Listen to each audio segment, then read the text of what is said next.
Hello, hello, hello. It's Elizabeth here, Liz B.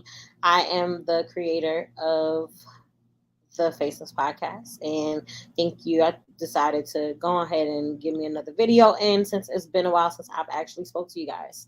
So I hope you are having a great day today. I wanted to talk about some dating stuff just to kind of make it kind of light. I feel like my last post, it always gets very deep. So we're going to talk about detached dating. This was a suggestion from one of my friends that she would like to hear something about this. So we're going to unpack what this means, especially for us. Detached dating, it looks like dating. Basically, some people say it's basically not a good thing. And just to let you know what detached dating means, it means to not attach to people when you're dating. Now, it's funny because as I Google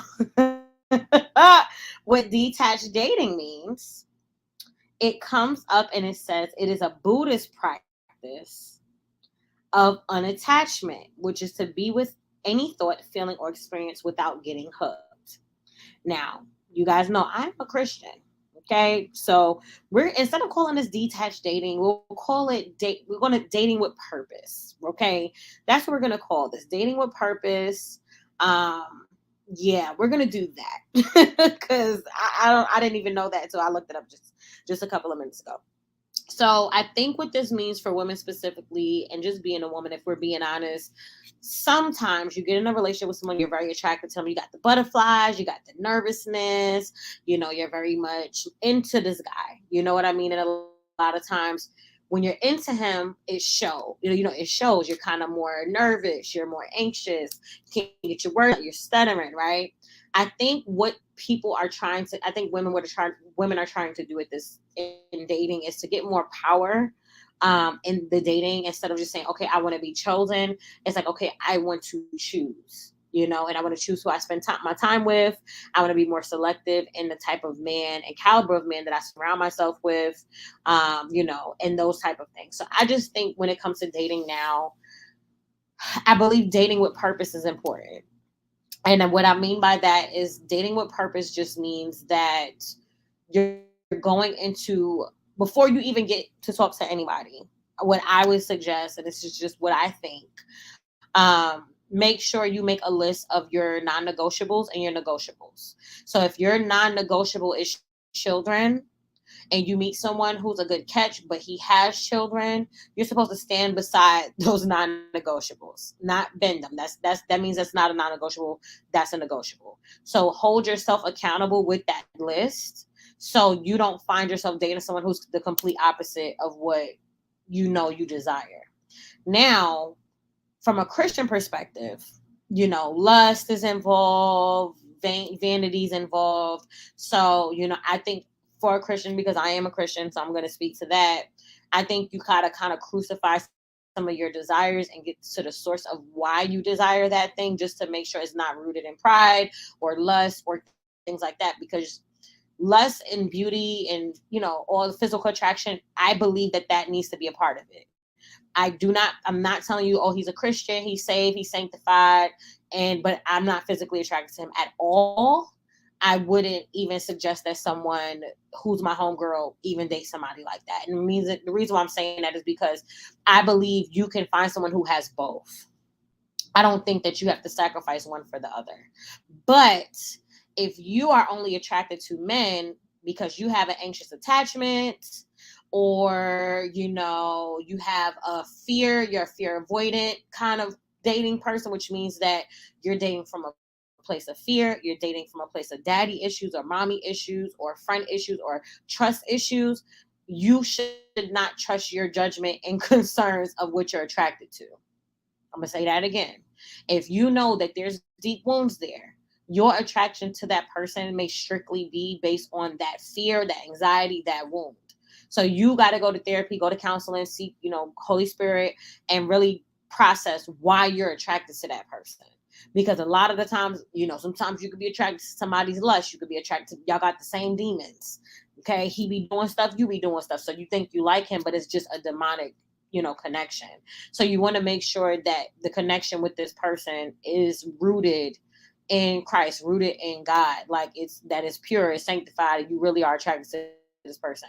And also dating with purpose to me looks like it's not just about where you are currently, but where you'll be in 5 years, 10 years, 15 years. And I think where the world gets dating wrong, and I feel like it's because a lot of the times we're doing it only based on our eyes. Oh, he's attractive. Okay, but what kind of, head on his shoulders? What is the dream and vision for his life? Does he have mentorship? Is he open to therapy? Is he teachable? Is he a patient man? Is he a kind man? Is he seeking God about his decisions? What does his prayer life look like? You know what I mean? Does he read the Bible? Like, these are things I think as a Christian, with obviously, my beliefs are core values for me. Those are non-negotiable. So you won't see me with someone who is a Buddhist, right? Because that's my preference. I know I would want a man who's a Christian. I would know not just a Christian, meaning like I'm Christian, but I still be out here wilding, but like a real Christian. Like, let me re-say that because I already know how that looks. But I mean someone that's seeking God daily to be a better person. Will that person be perfect? No, but they will try. You know what I mean? And I feel like that's what I could hope for. So I know that my non-negotiable is the fact that he's a Christian, that he believes in the whole Bible, that he believes in Jesus Christ, that he's resurrected, raised from the dead, came back, went to heaven, ascended, and that he's in heaven with the Lord, and Holy Spirit is active on the earth right now through us, in us, that he believes in all the gifts of the Bible. These are things that are non-negotiable for me. There's no room for negotiation with these things. Why? Because it's such a big part of my life that I know that if I met someone who did not meet these things, we would have no connection because of how much I talk about God, right? Now, that doesn't only my personality. I have other parts of my personality, but I know that for me, that's a non-negotiable. So if your faith is a non-negotiable, that's something you should write down, right? If you're into fitness, you work out 4 or 5 times a week, you get up at 5 a.m. with a smile on because you love going to the gym. It makes you happy. It makes you know that dating a person who is not into fitness at all is not healthy, does not make a priority to go to the gym. That may be a disconnect. Is that a non-negotiable for you? Meaning that he has to go to the gym with you, or are you okay with him not caring about the gym? Right? That's what you have to fill out what your core values are within yourself. Once you get, I say 3 to 5 of those things, then you would put on the other side what is negotiable for you, right? So that could be, oh, he doesn't really have to be tall as long as he's over 5'5", right? I have no preference on skin complexion. He can be anywhere from light to dark. I don't really care about that. I'm more concerned about his heart and who he is as a person.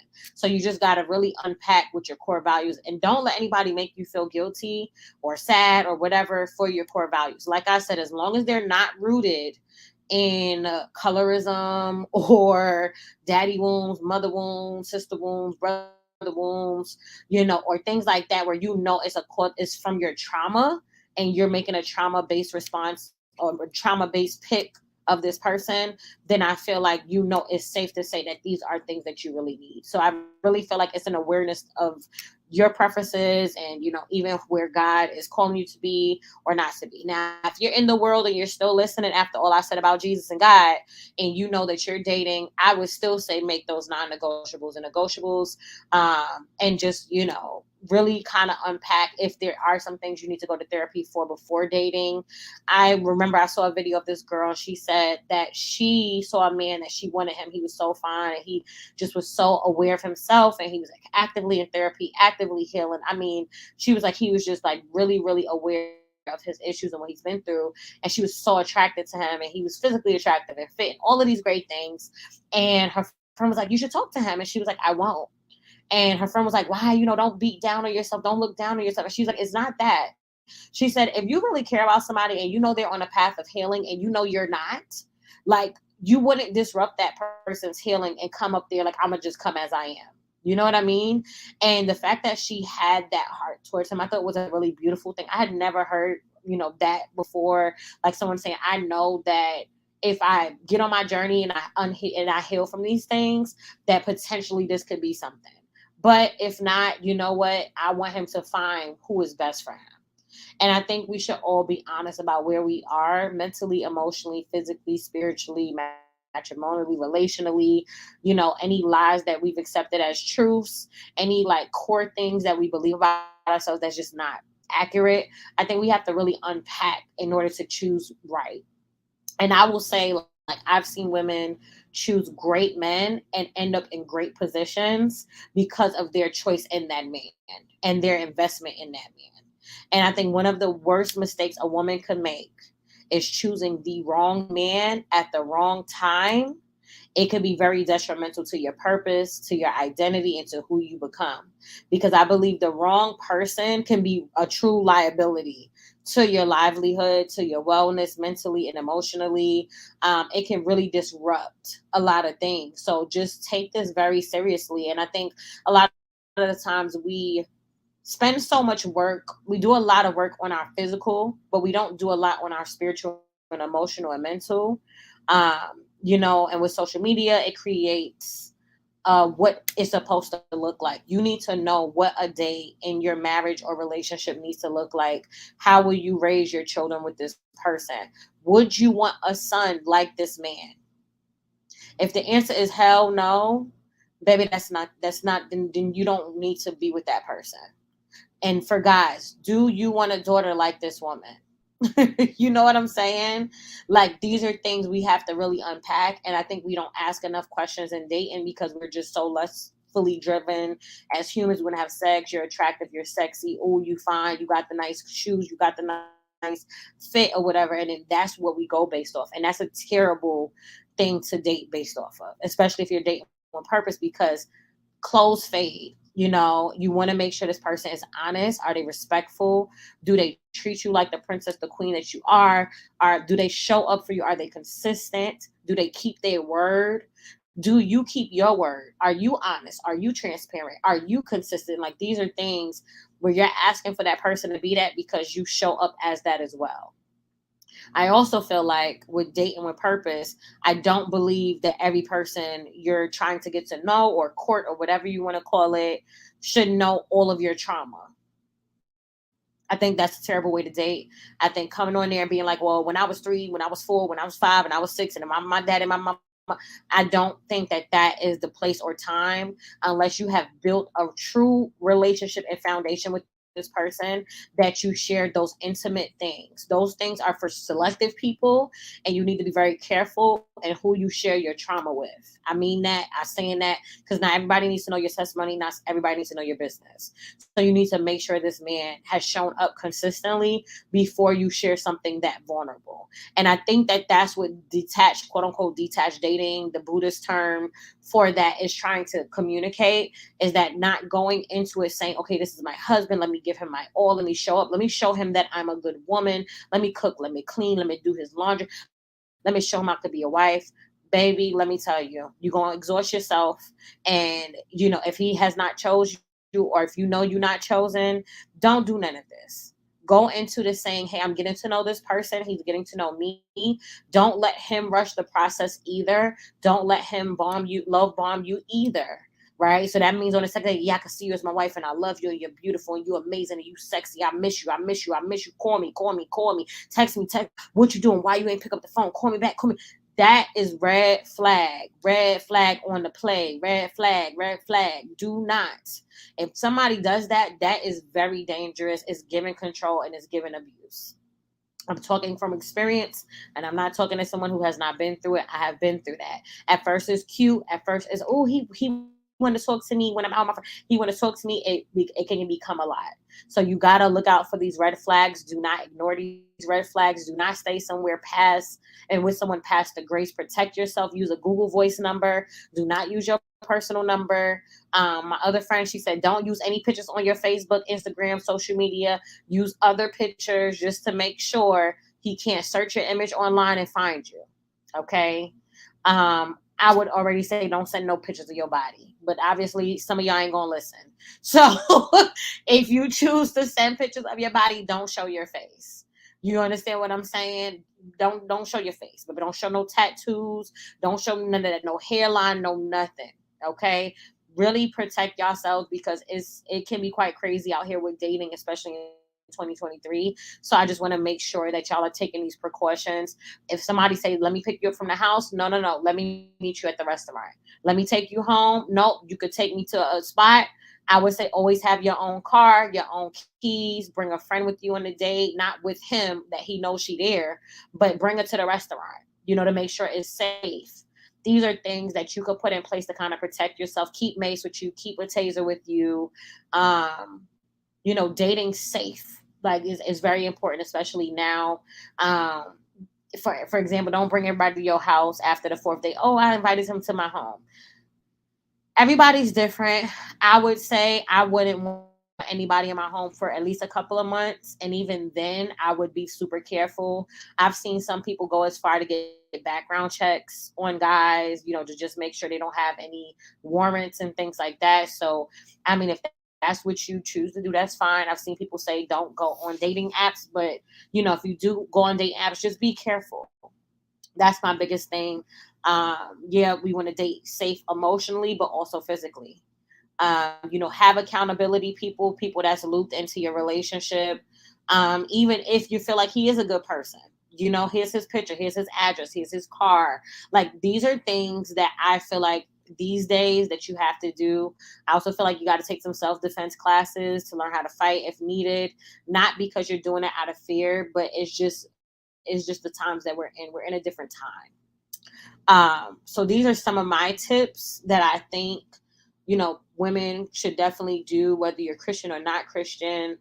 This is some advice that I've either gotten over the years or, someone I've overheard and things like that. So definitely, hopefully that some of these things and tips helps you to go into it, and knowing that you are the prize. He is not the prize. You do not have to jump through the hoops and the fiery hoops. You do not have to perform like you are an animal at the circus. This is not the zoo. Okay. He do not have to test drive you to know if you the one. It's not accurate. Right. And sometimes going and kissing those frogs sometimes may be tiring and it's exhausting, but as much effort as you put into your career, as much effort as you put into working out and staying healthy, you need to put this same effort into dating intentionally and dating with purpose. All right. So that's what I was saying to this. I would love for y'all to drop y'all, share y'all insight and things like that with us. Any advice that you guys have gotten over the years that you feel like would be beneficial to other women. I would love to hear, what your responses is. So thank you for listening, and I look forward to hearing from you soon.